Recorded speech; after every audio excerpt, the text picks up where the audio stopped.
भाजपा सरकार में दलितों की दशा शोचनीय। उत्तर प्रदेश के जनपद मुरादाबाद में दलित समाज के ऊपर आए दिन अत्याचार उत्पीड़न के मामले सामने आते रहते हैं, लेकिन भाजपा सरकार के द्वारा कोई दलितों के लिए आवाज नहीं उठाई जा रही है। तो वहीं ताज़ा मामला मुरादाबाद के काशीराम कॉलोनी का है, जहां एक दलित समाज की महिला को जाति सूचक शब्द कहकर अपमानित किया है और आए दिन जाति सूचक शब्द कहकर अभद्रता करते हैं, जिसकी शिकायत करने महिला चौकी पहुंची, जहां दरोगा जी ने महिला की एक ना सुनी। फिर महिला थाना मझोला पहुंची, लेकिन वहां भी कोई सुनवाई नहीं हुई। थक हार के महिला पुलिस प्रशासन के चक्कर लगा रही है, लेकिन कोई सुनने को तैयार नहीं है। तो वहीं लल्ला बाबू द्रविड़ ने बताया कि भाजपा सरकार में दलितों की दशा शोचनीय हो गई है और आए दिन दलित समाज पर ही अत्याचार हो रहे हैं, लेकिन ये सरकार आंखों पर पट्टी बांधे बैठी है। इस सरकार ने सबसे ज्यादा दलितों पर अत्याचार किए हैं। तो वहीं महिला को काशीराम से निकलने की धमकी दी जा रही है। महिला बेबस, लाचार और विकलांग है, लेकिन फिर भी इस महिला की पुलिस वाले सुनने को तैयार नहीं है। रूप कुमार वर्मा और हिमांशु ने महिला के घर में घुसकर मारपीट की और मकान खाली करने का दबाव बनाया। इतना ही नहीं, महिला को जाति सूचक शब्दों से अपमानित किया है। इसके बावजूद पुलिस प्रशासन आंखों पर पट्टी बांधकर बैठा है। अब देखना ये होगा, क्या योगी सरकार में महिला की स्थिति ऐसे ही होगी या महिला को सिर्फ कागजों में सम्मान मिलेगा। मुरादाबाद से परवेज अंसारी की रिपोर्ट। मुन्नी देवी। हाँ, देखो ये नीचे ये ऊपर हमें जो बहुत परेशान करते हैं और हमारा पानी भी कटवा दिया था और आदमी को मार दिया। अब लड़के को कह रहे करके इन्हें भी इसे भी नहीं रहने देंगे। उस लड़के को भी कल बहुत मारा। हाँ, कहते करके तुम्हें चमारों को नहीं रहने देंगे, हम यहाँ चमारों को नहीं रहने देंगे, यहाँ तो ठाकुर ही रहेंगे। ये मैंने कहा ठीक है भैया। और इन्होंने मारा जो कि देखो मेरे हाथ पैर में चोट लगी हुई है। अब क्या करूं, मैं तो मजबूर हो गई। कह रहे अब उस दिन कह रहे बोले अब तुझे तो हमने ऐसा कर ही दिया, तेरे ये इस लड़के को भी ना छोड़ेंगे जिंदा, मारने के लिए तो वो करते हैं। किसी अधिकारी से आप मिले थी, शिकायत करी आपने? करी तो है, करी तो अभी कह रहे अधिकारी कह रहे हैं देखो जांच हो जाएगी, कह रहे हैं अभी आएंगे। तो तुम्हें क्यों चमार क्यों करते हैं? वो ठाकुर है, हम चमार हैं भाई। जब जो हमारे खानदान में वो काम हुआ तो वो रहेंगे ही। क्या अल्फाज बोलते हैं? कहते हैं ये चमारों को निकालो यहाँ से। तो तुम्हारे घर पर कब्जा करना चाह रहे हैं? हाँ, चमारों को निकालो यहाँ से, इनको मत रहने दो। कौन कहते हैं?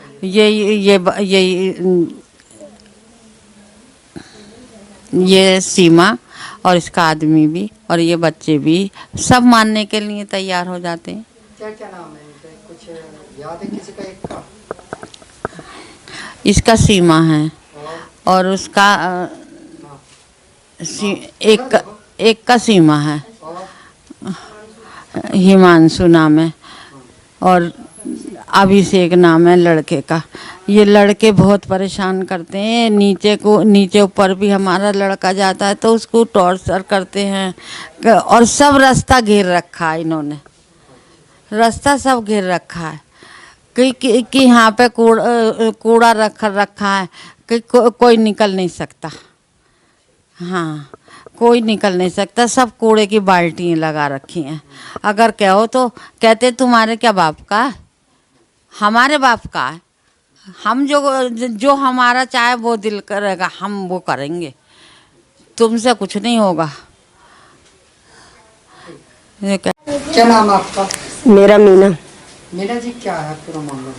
मामला यह है सर कि क्या कि मैं ये जो मेरी जिठानी रहती हैं ऐप ब्लॉक में, तो ये रूप कुमार वर्मा जो हैं, सीमा वर्मा जो हैं और ये हिमांशु वर्मा हैं और निखिल वर्मा हैं, ये जो है क्या कि मैं इनको मारा पीटी कर रहे हैं।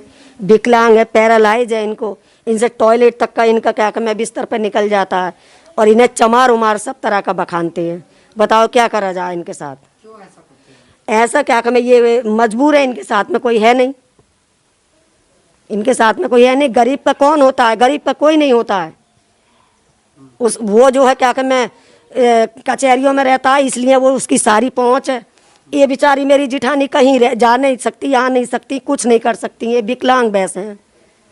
आखिर क्या वजह थी कि दरोगा ने इनके बेटे को मारा? बस ये कम्मों के ऊपर झगड़ा हो रहा था, तो ये इनका लड़का बीच बचाव में चला गया, इसलिए उसको भी ले लिया पंकज दरोगा ने।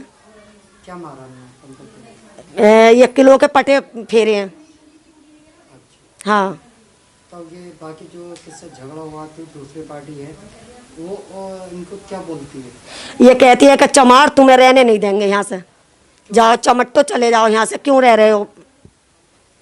हाँ आपने किसी अधिकारी से? हाँ साहब, डीएमओ को कई जगह दे चुके हैं, मगर कहीं से इनकी सुनवाई हो नहीं रही है। आज किसी से मिले थे क्या? कल किसी से मिले थे? आज क्या कि मैं गए तो थे मिलने के लिए, मैं थोड़े से अपने काम में अटक गई, आज मैं जा नहीं पाई हूँ। तो ठीक है, मिली थी? किससे मिली थी? हैं? बड़े एसएसपी से मिली थी सर ये आज जी।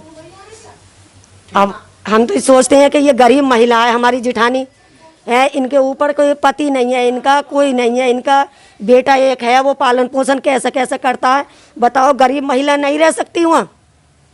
तो इनको निकालने के मूड में क्या? निकालने के मूड में तो है ही ये चाह रहे हैं कि ये चमार यहाँ से निकल के चली जाए, कब्जा कर लें हम इस पे भी। हाँ, ये मेरी जिठानी है। हाँ, क्या नाम था आपका? मुझे लल्ला बाबू ड्राइवर कहते हैं। भारतीय वाल्मीकि धर्म समाज चलाता हूँ, जिसका मैं राष्ट्रीय सर्वोच्च निर्देशक हूँ। ये काशीराम में एक लेडीज है मुन्नी नाम की। जी, देखिए, कहने को तो कागजों पे और जबानों पे ये हो गया कि दलित उत्पीड़न रुक गया है, लेकिन ऐसा कुछ नहीं है और दलित उत्पीड़न चरम सीमा पर पहुंच चुका है। दलित बहुत दुखी हैं, थानों में उनकी सुनवाई नहीं होती और ऐसी महिला जो कि एक कमज़ोर और विकलांग होते हुए भी पुलिस ने उसका सहयोग नहीं दिया और एसएसपी महोदय तक पहुंची है। तो ये कौन कहता है कि दलित उत्पीड़न नहीं हो रहा? मैं कहता हूं दलित उत्पीड़न पहले से ज़्यादा हो रहा है, जिसको अनदेखा किया जा रहा है, इसीलिए कि ज़्यादा ग्राफ बढ़ जाएगा, थानों में ज़्यादा रिपोर्टें लिख जाएंगी तो हमारी फजीयत हो जाएगी। हमारा मानना ये है कि अगर ऐसे उत्पीड़न और ऐसे विकलांग दलितों को पुलिस प्रशासन या मुरादाबाद प्रशासन या उत्तर प्रदेश शासन प्रशासन नहीं देखेगा तो हमें इसके लिए सब कुछ करना पड़ेगा और हमें ऐसे लोगों के उत्पीड़न रोकना ही पड़ेगा दलितों का, नहीं तो आगे चल के बहुत बड़ा संघर्ष बन सकता है। ये तो क्या मानते हैं कि गरीब है काशीराम में, इसको निकाले जा रही है, मकान पर कब्जा कर जा रहे हैं और इससे कही जा रही है तो क्यों मारा है? देखिए, जहाँ कम तादाद में दलितों के 1-1, 2-2 घर होते हैं, वहाँ भी ऐसा हर जगह हो रहा है। अभी पीछे मनकरा गांव में एक वाल्मीकि लड़का देखो प्रधान बन गया, आज तक उसका बस्ता ठाकुर साहब पे है, क्योंकि वो कमज़ोर हैं और अकेले हैं। ऐसे उत्पीड़न सैकड़ों, आप ये देखिए, पिज्जा तंत्र कहते हैं कि प्रधानी से पिज्जा तंत्र आया है, पिज्जा तंत्र आया है, लेकिन देखने को ये मिल रहा है कि काशीराम जैसी घटना, घर पे कब्जा करना और निकाल देना, गांव से भगा देना, ये अनेकों घटना हो रही है। अब भी ये देखो, यहाँ भोजपुर थाने में भी ऐसी घटना हुई है। हजारों घटना रोज हो रही हैं और पुलिस कानों में तेल डाले और आंखों पे पट्टी बांधकर घूम रही है और अपने बाप भाई लूट रही है। क्या मानते हैं कि जो गलत अल्फाज बोला है क्या माना? देखिए, मेरा मानना तो ये है कि ये शब्द कहने पर ST का मुकदमा कायम होना चाहिए और उसकी पुलिस मदद करे और हम सभी संगठनों मिलकर उसका पता लेकर उसकी मदद करेंगे और उसके लिए न्याय दिला करेंगे। तो क्या मानते हैं वो थाना मझोले भी जा रही है तो भी और चौकी पे भी जा रही है? देखिए, होता ये है ना कि जब तक कोई ऐसा आदमी उसके साथ नहीं जाता जो जिसका प्रभाव हो। तो ऐसे दलित यूं कुचला जा रही है क्योंकि दलितों का तो प्रभाव कहीं है ही नहीं। तो कहीं ना कहीं प्रशासन भी दलितों को अत्याचार कर रही है। हाँ, बिल्कुल पक्षपात कर रही है, दलित उत्पीड़न के मुकदमे दर्ज नहीं कर रही है और मुंह से कह के पुलिस इनका उत्पीड़न करा रही है, ये मेरा मानना है। तो कहीं ना कहीं पुलिस भी शामिल है। शामिल है।